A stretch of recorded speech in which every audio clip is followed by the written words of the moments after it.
Good morning, good morning, good morning, everyone. Welcome to Success My Way with Lakisha. Hi, everybody. So nice to meet you if you are new here, and welcome back if you're my tribe and you just coming So back. nice to meet you if you are new here.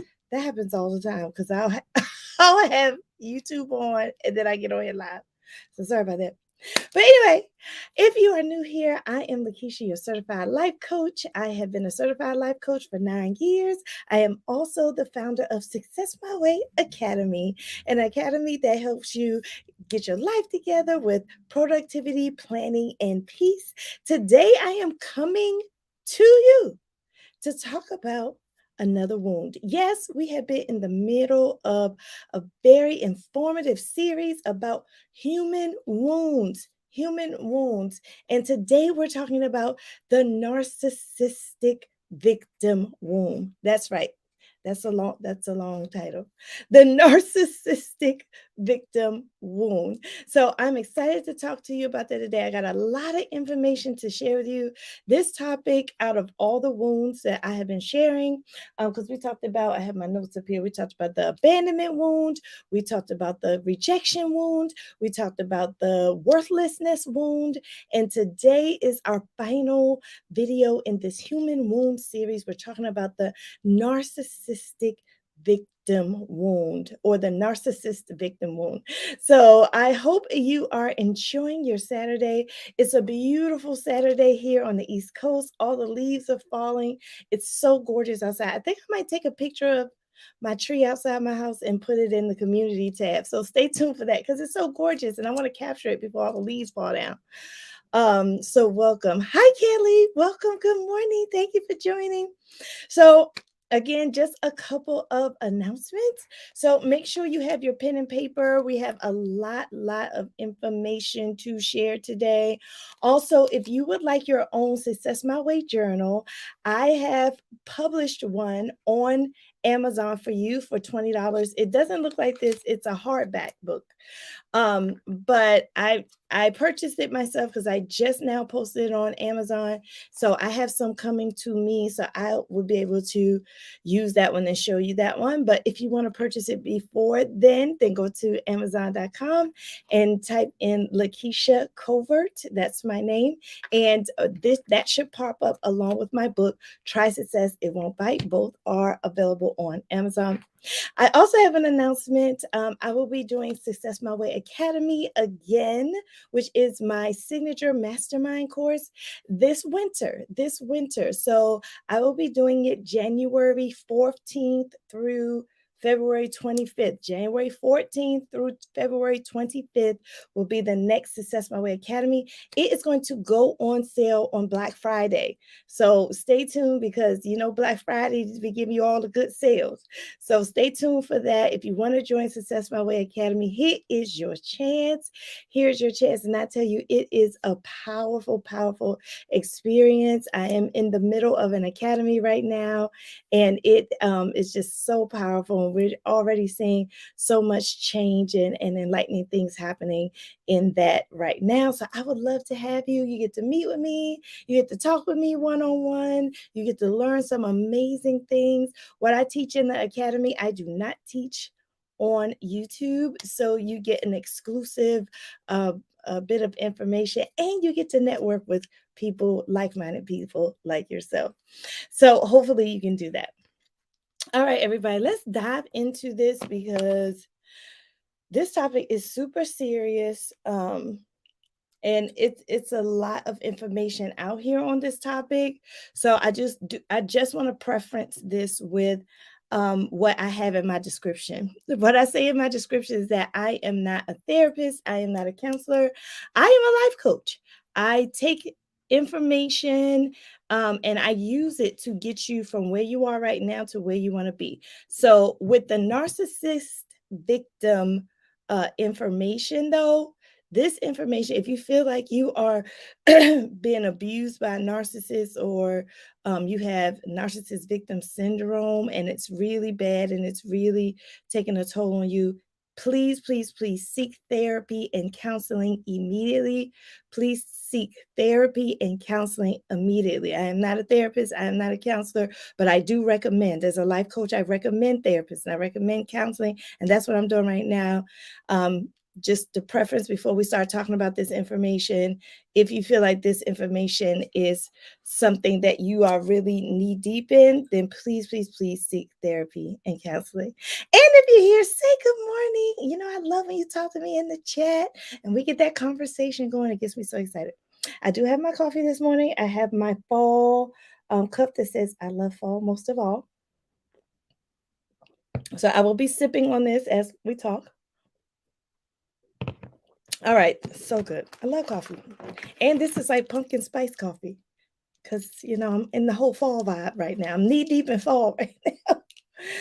All right, so today we're going to start talking about the narcissistic victim wound. So go ahead and get your pen and paper out because this is very important.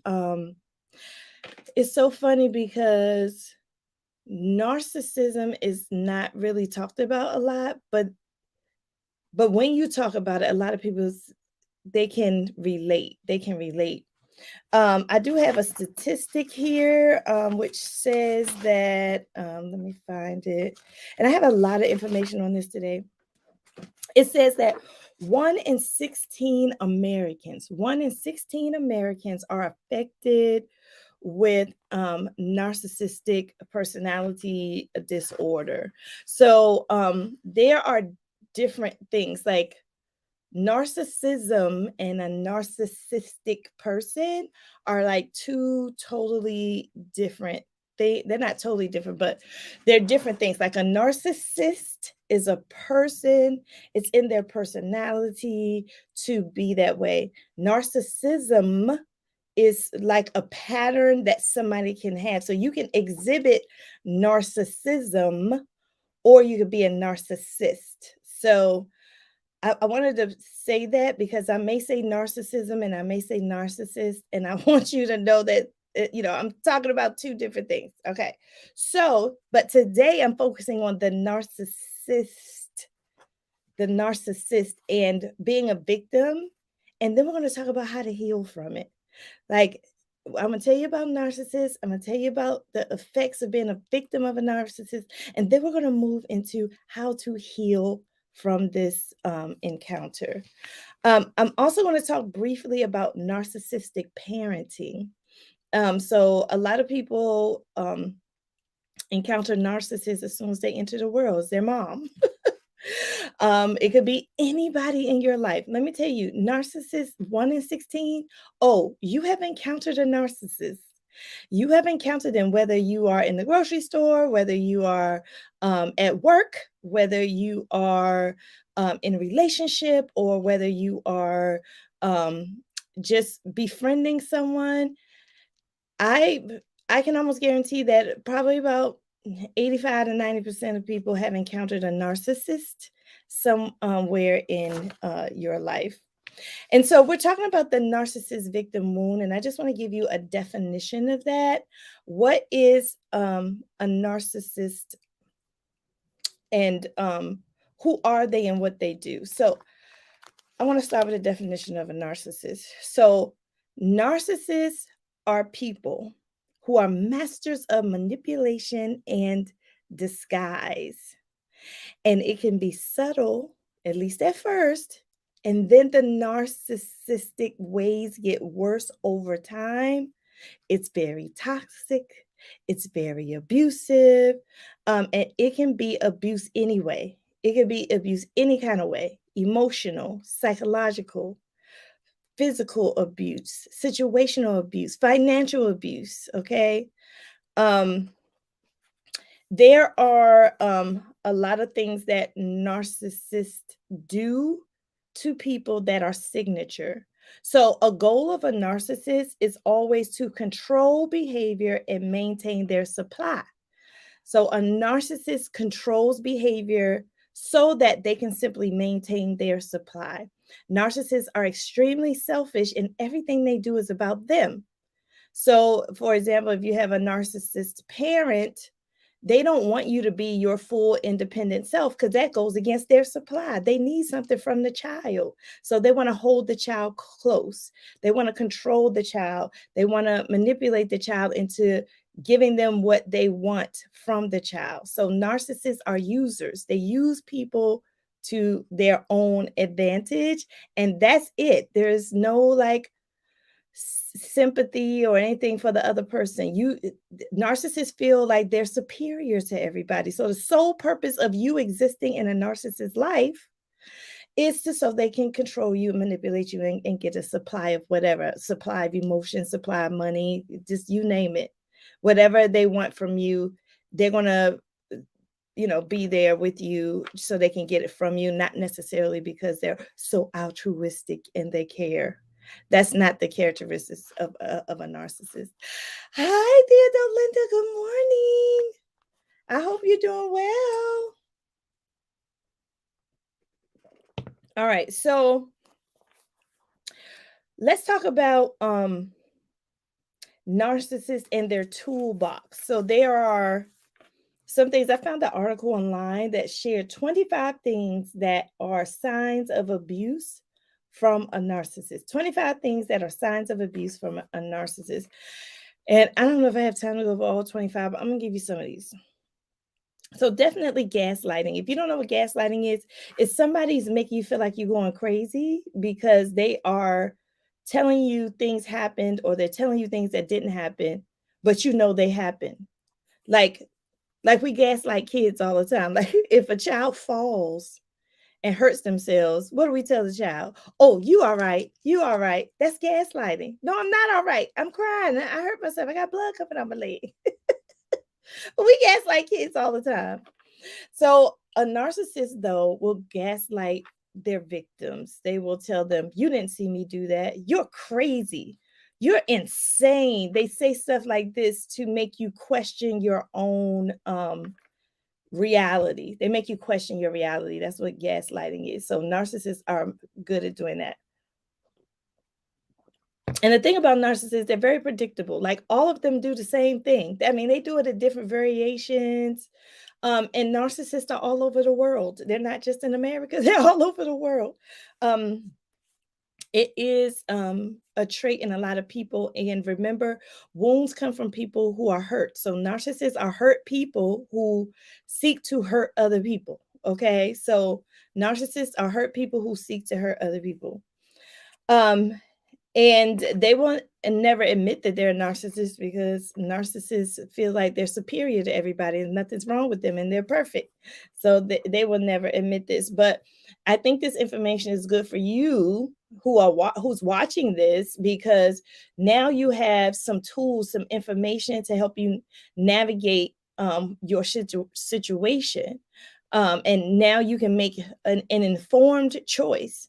And now, if you know somebody who's dealing with a narcissist, you may be able to give them some insight. So that's why I'm sharing this information. Another thing in a narcissist toolkit is definitely lying, but they give the silent treatment. They give the silent treatment. A narcissist can go silent for a long time. It's like punishing you.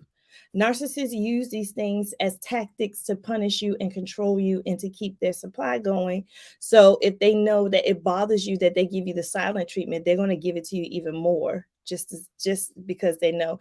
Narcissists sabotage you. Narcissists are always in competition with you. I've seen parents in competition with their own kids. They're in competition with you. They don't want you to have a leg up on them. They don't care who you are, not even if you're their own child. Narcissist does something called hovering. When you are trying to get away from a narcissist, and you finally break away from a narcissistic relationship, they hover over you. They try to reel you back in.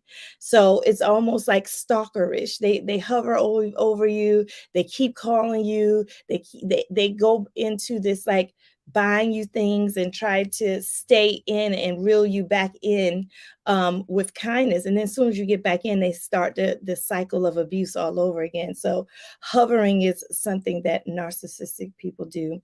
Narcissistic people withhold stuff. They can withhold sex. They can withhold a lot of stuff. Anything they can do to punish you and control you and make you feel like less than and devalue you, oh, they're going to do it. They're going to do it. Um, hogging conversations, overstating their importance. These are all things that narcissists do. They have a sense of entitlement to all your stuff. Like you don't know anything about them, but they know everything about you. Sense of entitlement. You don't know anything about them. And they're not telling you on purpose, but they want to invade your privacy. They want to learn where you come from, your family, and it's all to manipulate. They're gathering data to manipulate you. Um, Narcissists invade your privacy. You have no privacy, like I just stated. They do something called love bombing. So if you're with a narcissist, what they'll do is they'll bomb you with love. Like it'll be fast and swift, and they'll just they show up like a whirlwind to the person who is involved with them in the beginning. They don't even know what's happening. Like a narcissist will come in, they'll give you flowers. They'll say, "Oh, I'm protecting you. And let me step in and do everything. I'm the knight in shining armor." But that only lasts a short time. So that's why they call it love bombing. It's like bomb. They like drop a bomb of intense love. They talk about marriage early and all kinds of stuff. But then after a while, it's like Dr. Jekyll and Mr. Hyde. They switch. They switch.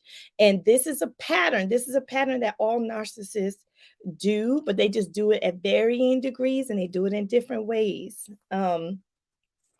They like to slander you and assassinate your character behind your back. So, one of the most devastating things you can find out about a narcissist is that they have been plotting against you with you not even knowing it. They plot against you with people in your family. They plot against you with your friends. They do stuff behind your back to devalue you in the eyes of others without you even knowing. It's very diabolical. So they do that. So and finally, I want to say I didn't go over all 25, but I went over a lot of them. But finally, I want to say they also do financial abuse. Narcissists either financially withhold finances from you or they take all your finances from you. It depends on what the supply of what they need that you have, right? So financial abuse, not making sure you have enough money to eat, not making sure you have enough money to, if your car break down, they're not giving you money to, you got to figure it out on your own. Like just like very diabolical financial abuse when you're in a relationship with a narcissist. So comment and let me know if you have encountered a narcissist. I have encountered a couple of narcissists in my life, and not always in my personal space, but I have encountered narcissists everywhere I go. I've encountered them in my life coaching. I have encountered them in my day job as an educator. I have encountered them at a party. Yeah, I could tell a narcissist at a party. And let me tell you, there's different types of narcissists. When I found this out, I thought this was interesting too. And by the way, most of this information that I am talking to you about, I got from Dr. Romney, Ramani. Dr. Romney, I don't know if you watch the Red Table Talk with Jada Pinkett, but Dr. Romney is on there often, and she did talk about narcissism, and she has a lot of YouTube videos on narcissism. She's a studier of it, and she coaches people out of it. So if you want more information where this came from, go ahead and go to Dr. Romney's videos on YouTube because they are super informative, and she's transformed so many people's lives who have been impacted by narcissists. And if you're a narcissist and you're hearing this information, this could be something that you can use as, a test of your own self. Like, am I a narcissist and how can I overcome this? But I can tell you that most narcissists will not even click on this video because of the title, because of they feel like they're not narcissists and nothing's wrong with them. And recovery is very, very strongly unlikely for a narcissist. When I look at videos, they say, well, how do you get, what do you do with a narcissist? Most people say run. most people say run, get out of the relationship as soon as possible, because what happens with a narcissist, if you stay in a relationship too long with a narcissist, they're going to reel you in and suck you into you can't get out. You may be with that narcissist forever. You know, a lot of people don't understand narcissism, and so they try to do things to appease the narcissist. But the more you try to appease someone who is a narcissist, the worse they get. You think you know what to do with a narcissist because they're like your dad or they're like your mom. You don't know what to do. This is a trap. This is a strong trap. Okay. So so I learned from Dr. Romney that there are 4 different types of narcissists. So I don't know if you want to write this down, but the first narcissist is the malignant toxic narcissist. The malignant toxic narcissist. This one is like the one with the personality disorder. This one is like very clear something is wrong. This one is the psychopath. This is the psychopath. This is the person who has no remorse for doing anything to you. This is the person who seems very confident when you first meet them. These people are like running companies. They're like the one percenters of the world. They're like running the companies, and they know corporations, they know systems, they know the world. They're very world savvy. They're very intelligent, but they use it in a maniacal and evil type way. And so those are very easy to point out.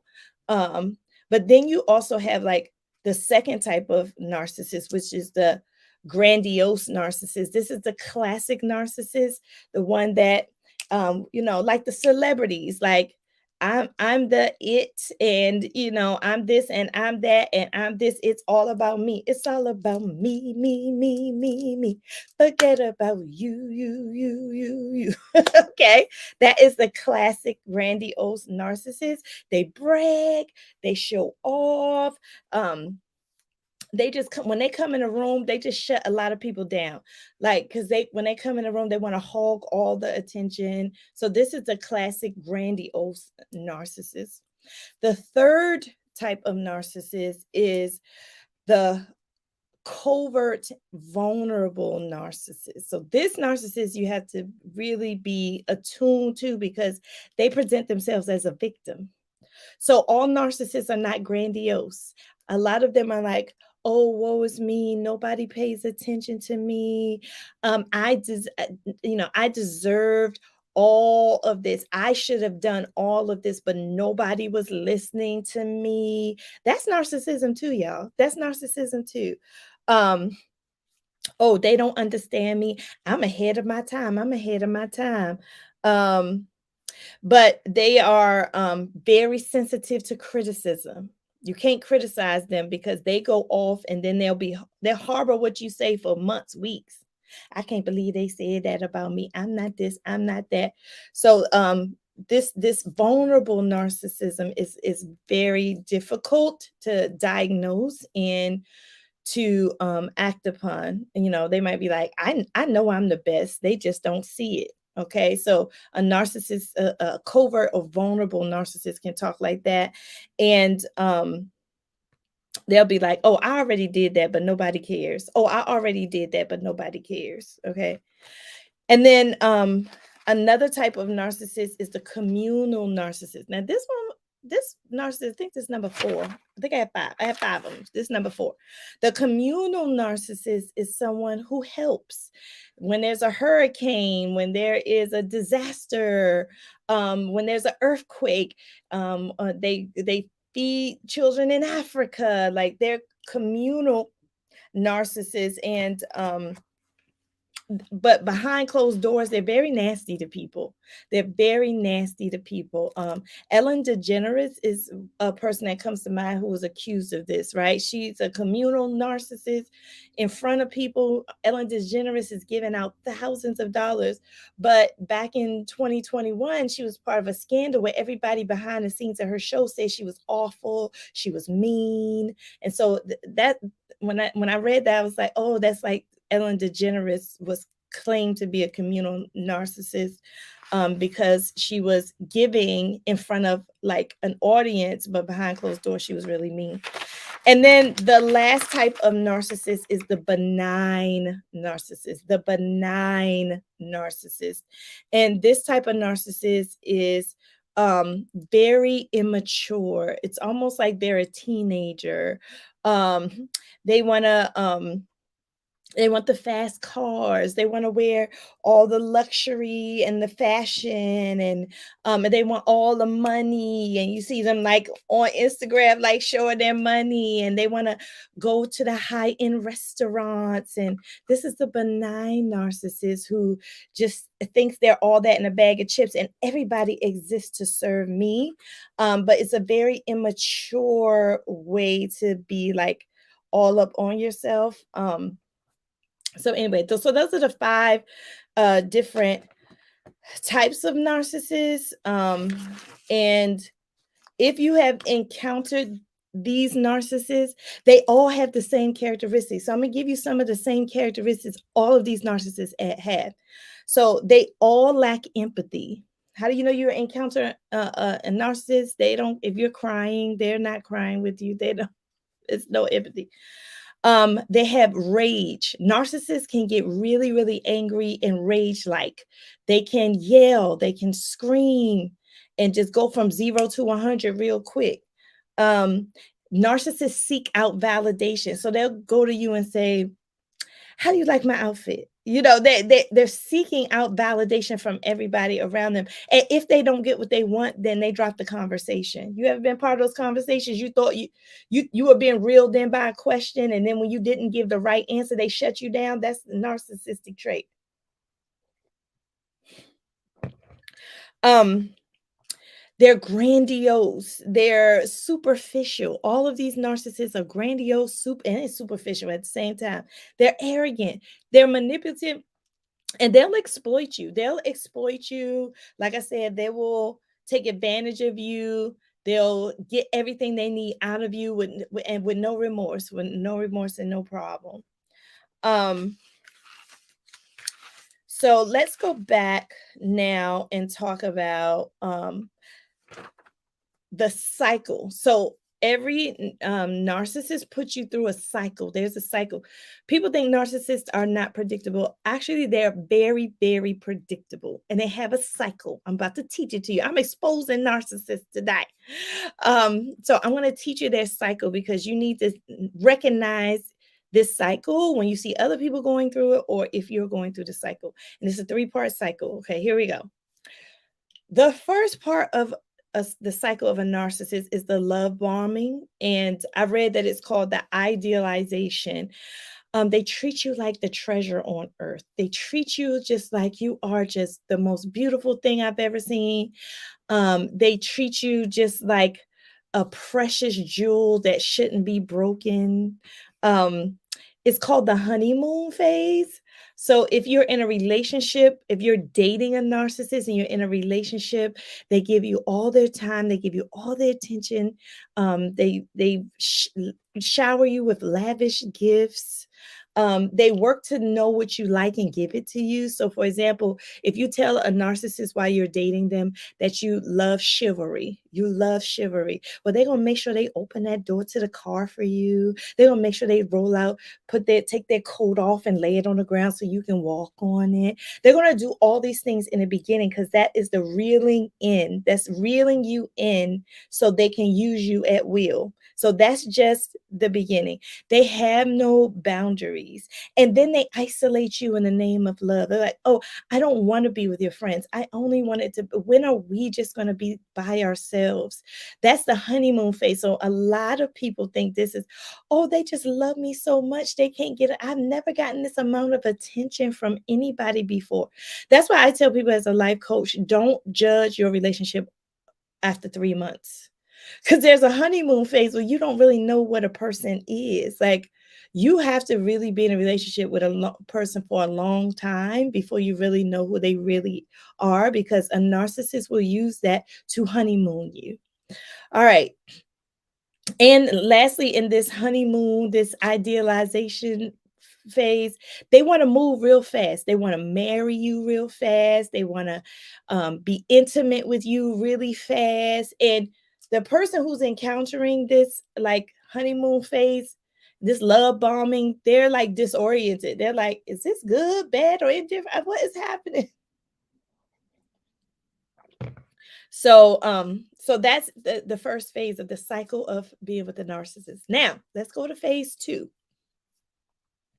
Phase 2 is that after they have honeymooned you and treated you really well and bought you diamonds and pearls and all that stuff, then they start to devalue you. It's almost like Dr. Jekyll and Mr. Hyde, but that is a pattern. That is the pattern. People say, oh, I don't know if you Dr. Jekyll and Mr. Hyde. No, just know that a narcissist cannot sustain the honeymoon period. I'm going to say that again. A narcissist cannot sustain the honeymoon period. It's not going to last long. So if you wait a little while before you commit to a narcissist, they may show you this devaluing side early. A lot of people are like, oh, I didn't know they were like this, but they're showing you devaluing signs. So I'm going to tell you what they do when they devalue you. So this is what they start to do. They start in their mind, you start to fall off their pedestal. So in the beginning, they thought you were just so beautiful and so perfect. But once they get in with you and they learn you, then their mind turned to, oh, this person is worthless. It's like a switch in their mindset about the person they're with. So they put you down. They start saying, oh, why your hair look like that? Why that outfit looks stupid? You look dumb. They start to degrade you and devalue your existence. They'll start with your personality and the way you look, and they start putting you down. And then you're confused. You're like, you just gave me flowers like 2 months ago. What happened to that person? I want that person back. And you're hoping and praying that that nice person comes back. Guess what, y'all? That nice person ain't never coming back. They're not never coming back. They're not ever coming back. That was the honeymoon phase with you. And they don't go back to that unless you leave them. And then they hover over you and they start being nice again. It's a cycle. It's a cycle. It's a cycle. They also play the victim. So narcissists know how to play the victim. Oh, you don't love me. Oh, you don't love me because look at you. You're going out with your friends. You don't love me. So they start to make you feel guilty in the devaluing phase. They start withholding things from you that they gave you before. They start withholding it from you. And they gaslight you like nobody business. They gaslight you. They try to say that you're crazy. What you talking about? You so crazy. You so stupid. You're insane. What's wrong with your head? Why would you even? They start saying these things to you. So to try to disorient you as an intelligent being, and you start questioning yourself, like, I know that's not what I said. Or you'd be like, I remember 2 days ago when you did this. And they'll be like, you didn't remember me doing nothing. Like they start messing with your mind. That's the devaluing phase too. And then they start, and in some cases, they start to insult you and they start giving you physical threats. Like they'll say something like, I wish I can smack you right now. That is a threat. They'll start threatening you. They don't necessarily go to physical, but they can go to physical in the devaluing phase. They can absolutely go physical in the devaluing phase.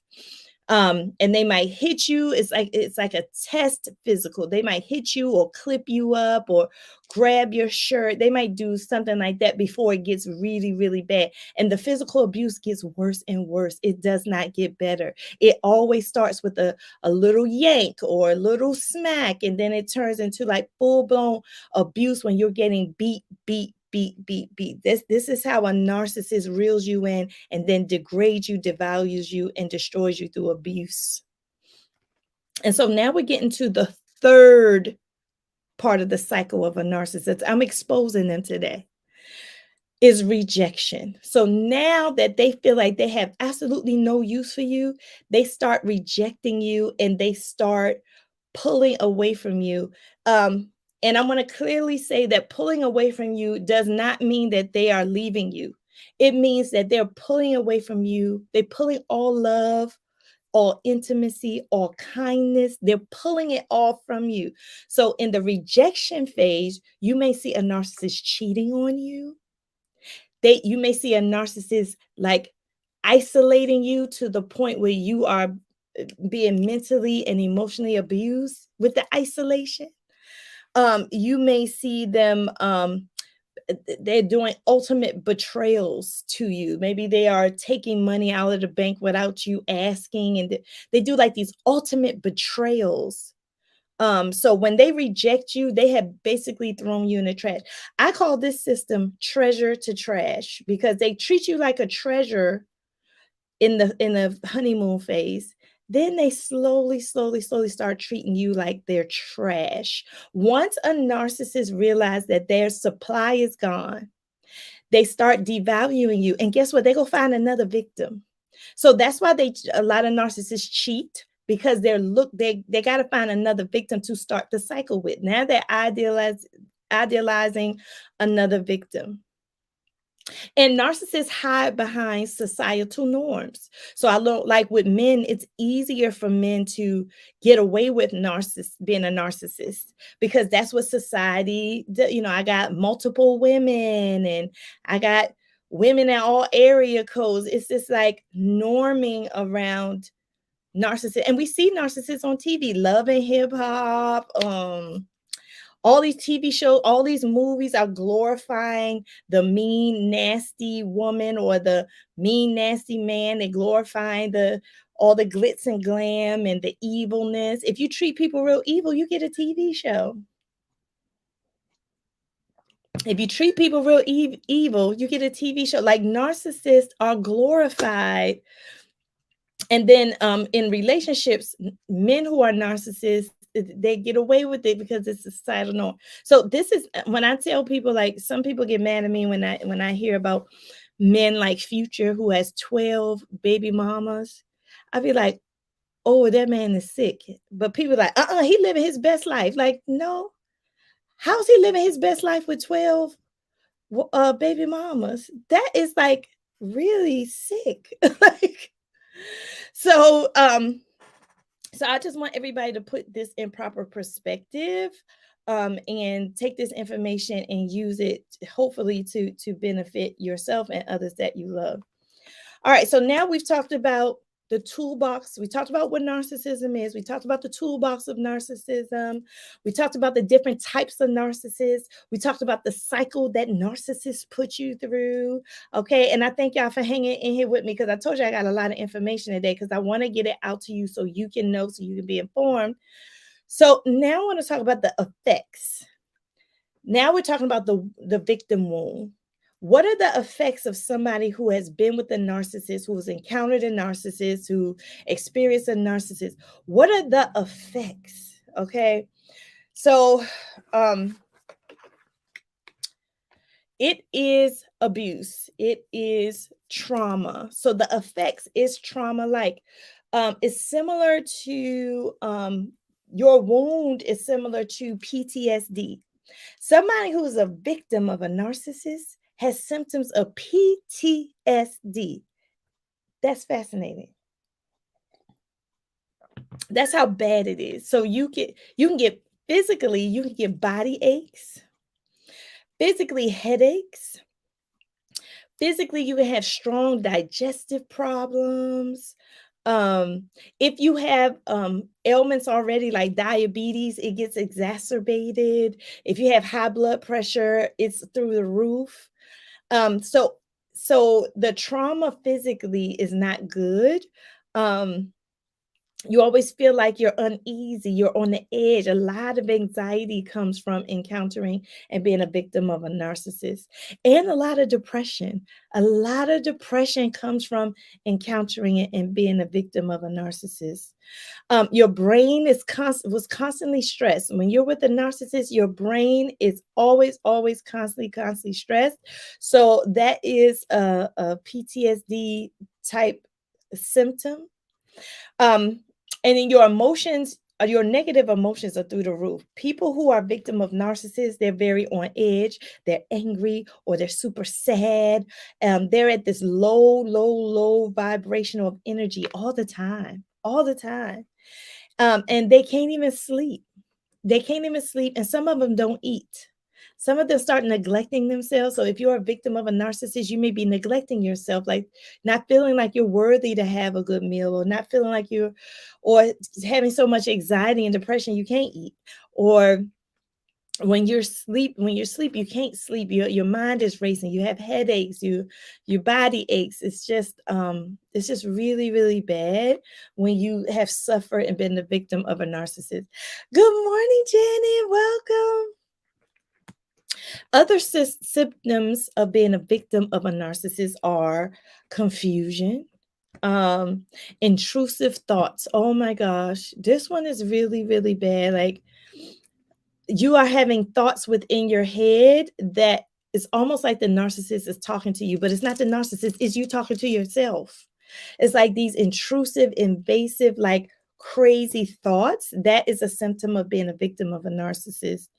Withdrawing your own self from society, isolating yourself from society, coping with drugs and alcohol. This is what happens when you're a victim of a narcissist. It's the way you communicate with people changes. It can change. If you were a meek and mild person, maybe you're cursing people out now. Or if you used to curse people out, maybe you don't say anything now. Like a drastic change in the way you communicate with people. Another effect of narcissism is fear, guilt, irritability, and other emotional problems. So just highly mental, physical, and emotional ailments are the wounds that come out of dealing with a narcissist, and really thinking you don't, low self-esteem, like low self-esteem, thinking you don't deserve good relationships, thinking this is the only person you can be with and nobody else is going to love you. That was put in your head by the narcissist, but now you're thinking it yourself. Okay. So these are the things that happens to you when you encounter a narcissist. Lastly, I want to say that victims of narcissists, I have in my notes here that they become over compliant. And they have little to no self-control, because of the lack of self-worth. So they're very impulsive. They don't think, because they got to be on their feet with a narcissist. So they may keep that, like, not having any control about themselves. That's a residual effect of the relationship. So just so many people deal with narcissists, but don't even know that they're dealing with it. And then they have effects. They don't even know they have effects from it. So hopefully this is exposure. This is information. This is something that is going to help you when you encounter one. And remember, they could be anywhere. They could be at your job, you're at home, you're in a restaurant with you eating, at a party, at a festival. They're everywhere. 1 in 16 people are narcissists in America.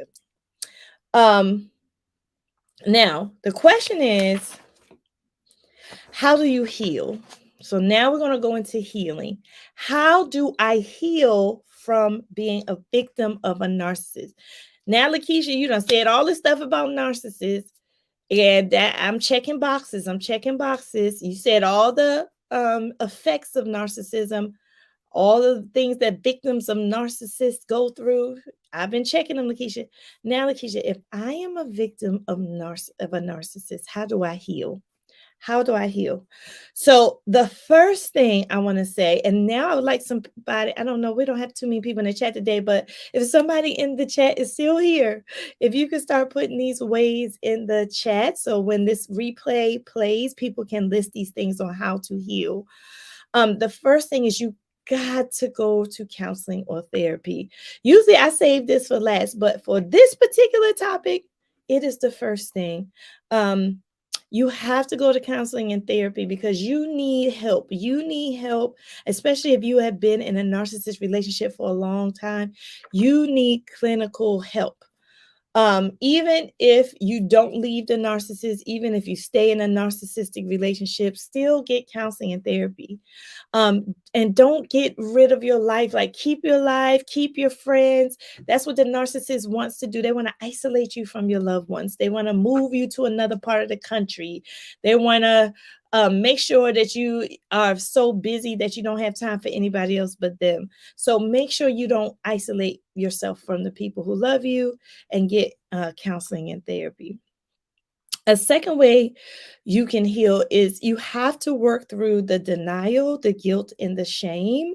You have to work through it, because those are the things that actually keep you in a narcissist relationship. The guilt keeps you in the relationship. The shame of you going through this and you don't want people to know you going through that keeps you in the relationship. The denial, like, oh, this person is just a narcissist because their mom was, their mom treated them bad. So I can probably help this person. You're in denial. You're in denial. Thank you, Theodore Linda. You're in denial. So you have to work through the denial. You have to work through the guilt, and you have to work through the shame. The second thing is, and let me put numbers on here so I can keep track. The second thing is, you have to process the grief of having to leave or leaving the relationship. So number 2 is process the grief. Process the grief. Okay, because people who are victim of narcissists, you feel like you have invested in this relationship. And then when the relationship is over, you feel an amount of grief. Or if you realize that, let me tell you something, narcissists don't change. I got to tell you, stop thinking you can change a narcissist. You cannot change a narcissist. They do not change. The only thing you can do is get out. The only thing you can do is get out, because narcissistic personalities, or they're so strong that even a lot of therapists stay away from it. A lot of therapists stay away from it. That's how bad it is. So you want to get out of it, and then make sure you process the grief of ending that relationship, and know it's okay to grieve. It's okay to grieve. And don't let that person hover over you and try to reel you back in. Do not let a narcissist that's what they do. When you break up with a narcissist, a lot of people go back to narcissists because they start that honeymoon phase again. When you leave them, they start being nice again. They start giving you attention again. And you're reminiscing on what they used to be, and they're changing because now they know I'm valuable. No, they don't. They don't think you're valuable. They just want to reel you back in because their supply gone. All right. That's 2. Number 3. You have to deal with your mental health symptoms. And what I mean by that is that you have to deal with your mental health symptoms. That's number 3, mental health symptoms.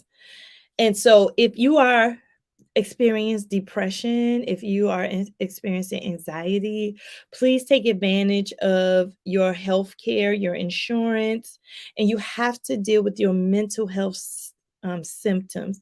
So we talked about denial, guilt, and shame. That's emotional, but then there's some mental health things that you may need to take medication for, and deal with. So this is strongly it's a narcissistic victims have strong mental health issues. Strong mental health issues.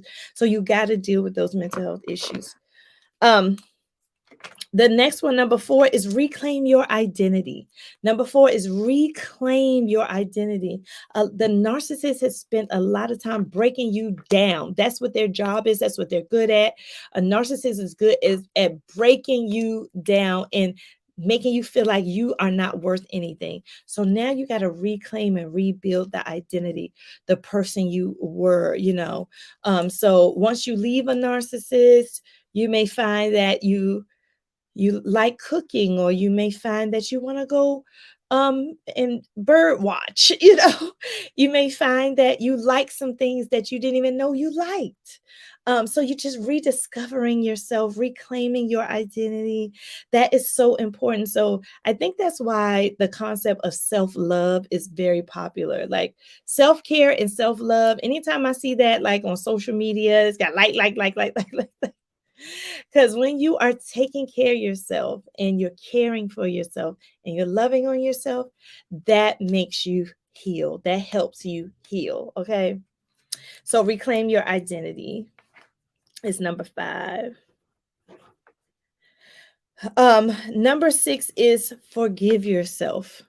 Number 6 is forgive yourself. A lot of people feeling the guilt and the shame, and just they start to be hard on themselves because maybe you've been in this relationship for a long time. You can't believe you've been in this relationship.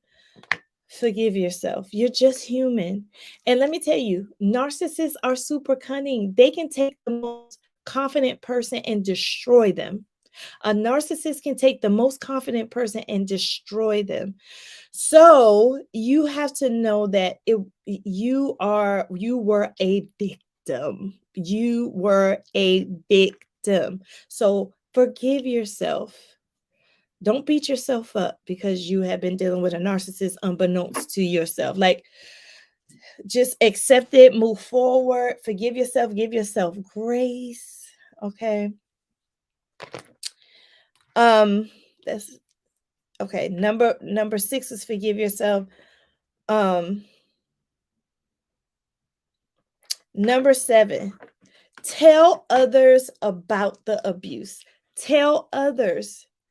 I cannot express the power of community when it comes to healing from a narcissistic encounter. The power of community is super strong.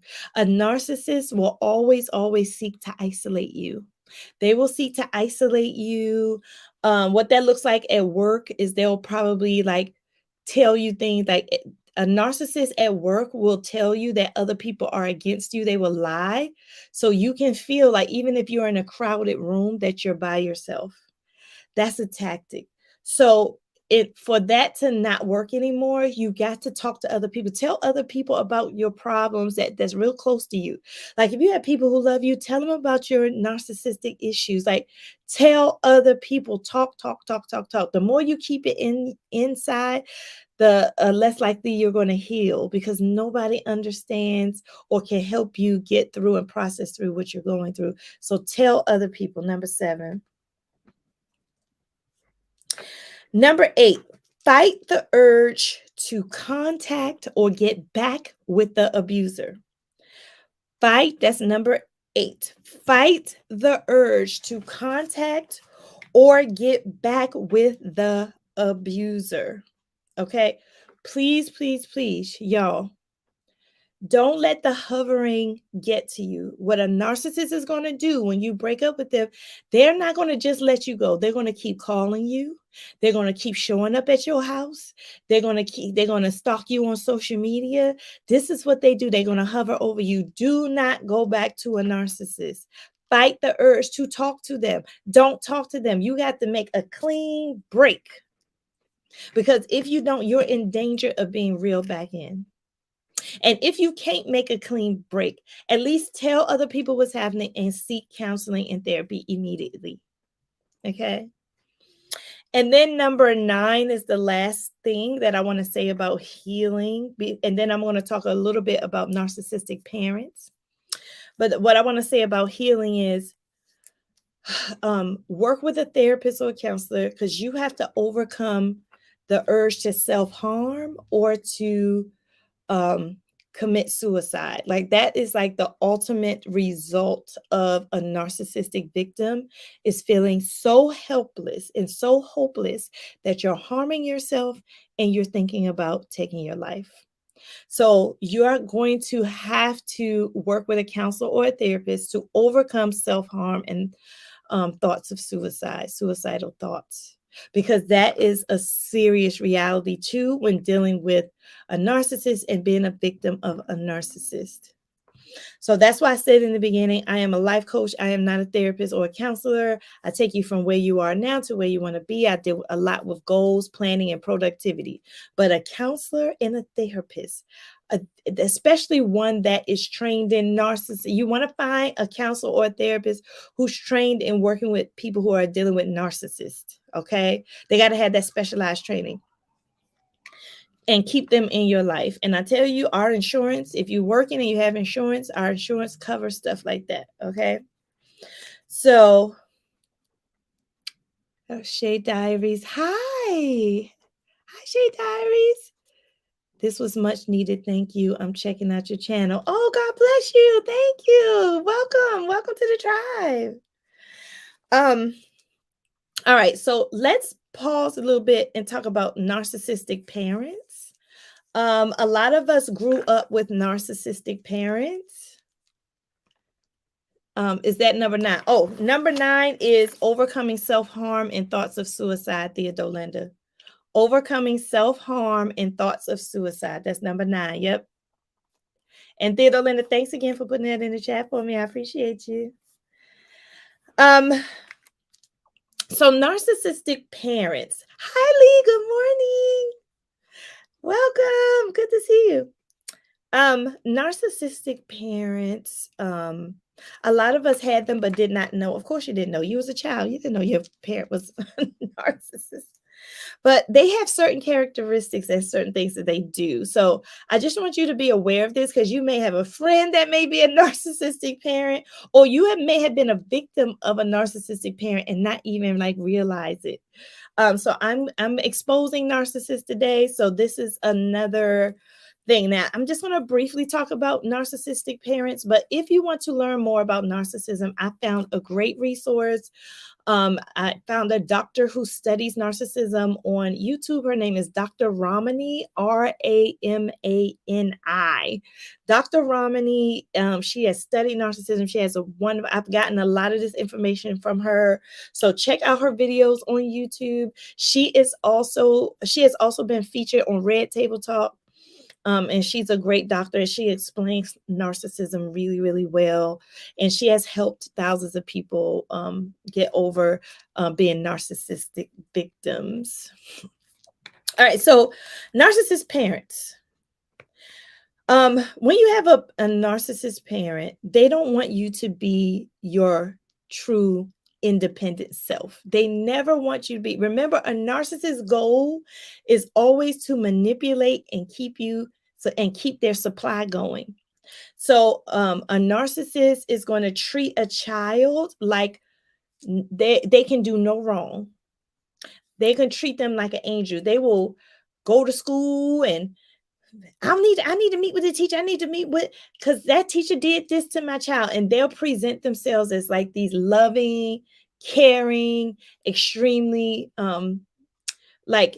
very involved parents. But the difference between a narcissistic parent and a parent who's really loving, caring, and involved is that a narcissistic parent does all of that for selfish gain. And they also devalue the child's independence. So that's the twist there. And they manipulate the child. They have lack of empathy for the child, and they neglect the child behind closed doors. That's the difference. There's caring parents that are caring around other people and caring in the home. But a narcissistic parent is like a Dr. Jekyll, Mr. Hyde. In front of everybody else, they're very controlling, very loving, very protective of their child. But behind closed doors, they're manipulative. They neglect their child. These parents live through their kids. They live through their kids. They are very possessive over them, and they compete. They're in competition with their children. So a lot of these parents who live through their children, who dress their children like you wanted to dress, or who put their children in activities that they wanted to put themselves in. You got to be careful with those parents, because those can be narcissistic parents wanting to live their life through their child, and that is their supply. Or they want to get validation from their child, or they want all of their child's mind, body, and soul to be about their parents, the children of narcissistic parents have a very hard time in relationships, because that parent is hovering over that relationship. You ever seen relationships where the parent just cannot get out of the relationship because the parent doesn't want to let go of their child? They don't want their child to leave them and go off and get married. That's independence. They want the child to stay very close to them. And it looks sometimes it looks uncomfortable and weird to people outside. Like, you're their mother. Why won't you let them just do XYZ? And the mother's like, no, they can't do this. And, if you leave me, if you leave your mother, I just might croak over and die. Don't leave your mother. And how can you do this to me? I don't have any money. They start putting this guilt trip on their kids. They want you to it says they want you to exist in their shadow. So narcissistic parents want their kids to exist in their shadow. So they don't really want you to be seen and get accolades and get celebrated. The parent gets jealous of a child that's getting celebrated. That's that's a narcissistic parent trait. Okay. Their narcissistic parents have unreasonable expectations, and they do not love the child just for being themselves. They want to mold and shape the child into being what they want that child to be. They don't want the child to be independent. They want the child to be what they need that child to be as their parent. So that's the difference between a narcissistic parent and a parent that's really always loving, always caring, a parent who wants their child to grow up and get married and live a fruitful life. Narcissistic parents don't really think about that. Mm-mm. They think about only their selfish gain. So even if a narcissistic parent wants you to get married, they see a gain in your spouse. They see somebody else they can manipulate, and they see somebody else they can get a supply out of. It's the same routine. So that's a narcissistic parent. And do I have anything else? Yeah, I think that's pretty much it. That's pretty much it. So just remember that if you are dealing with a narcissist, please seek counseling and therapy. I can't say that enough. Also, take this information and absorb it and soak it in so you can recognize. Narcissists are easy to recognize. They got the same patterns. So if you could recognize a narcissist early in the dating process, if somebody's too overly into you, that is a red flag. That could be the honeymoon period. We don't know. You got to wait it out. Is this really truly somebody into me, or is this somebody trying to manipulate me? So don't rush into relationships. Wait that relationship out. Let the relationship, date somebody for a year, date somebody for 2 years. I don't know. But so you can see the true version of them. So you can see the true version of them, because one thing that's for sure, narcissists can't sustain that niceness. They will turn at a certain point, and they will exhibit some of these things I told you. And when they do, get the heck out. Like, that is my advice as a life coach. Do not engage. You know how Captain Picard says, engage? Do not engage with a narcissist. Run. When you see one, run as fast as you can in the opposite direction. Don't give them the time of day, because the longer you are in a relationship with a narcissist, the worse time you're going to have coming out of it. The worst time you're going to have coming out of it. That's how strongly they can reel you in. All right. All right, everybody. I hope you enjoyed this series. This is the end. This is the last video in the Human Wound series. If you want to see the other videos, please check out my channel. Make sure you subscribe. Make sure you hit that notification bell. I have hundreds of videos on this channel. You can please peruse this channel. Look at all the playlists on this channel. I actually have 2 channels. So this is my life coaching channel. I also have another channel that is my hobby channel. It's called Lakisha Loves to Plan. And on that channel, I keep it fun. I talk about Christmas. I talk about planning. I talk about decorating. So I am going live on my other channel, Lakisha Loves the number 2 Plan. On my other channel, I'm going live this weekend, probably tomorrow, to decorate this tree. Y'all see this tree right here? I'm going live to decorate that tree, y'all. I'm so excited. So join me live on my other channel, so you can see me decorate this tree. I'll probably do it tomorrow, Sunday. But I'm gathering all of my ornaments. I want to turn it into a candy tree. I'm so excited. So I'm going to do that. And yeah. So after today, I'm going to lighten up my topic a little bit because these wound topics have been very serious. So I'm going to lighten it up and we're going to talk about the holidays. So next week, I am starting a fun series right here on Success My Way with Life Coach Lakisha on the holidays, how to beat the holiday blues, how to prepare for the holidays, how to be financially fit, how to eat healthy during the holidays. So I am going to move into holiday fun starting next week because we got Thanksgiving coming up. We have Christmas coming up and we need to be ready. We need to be ready. So I got you. And again, if you weren't here at the beginning of the video, I announced that I am doing another Success My Way Academy starting January 14th.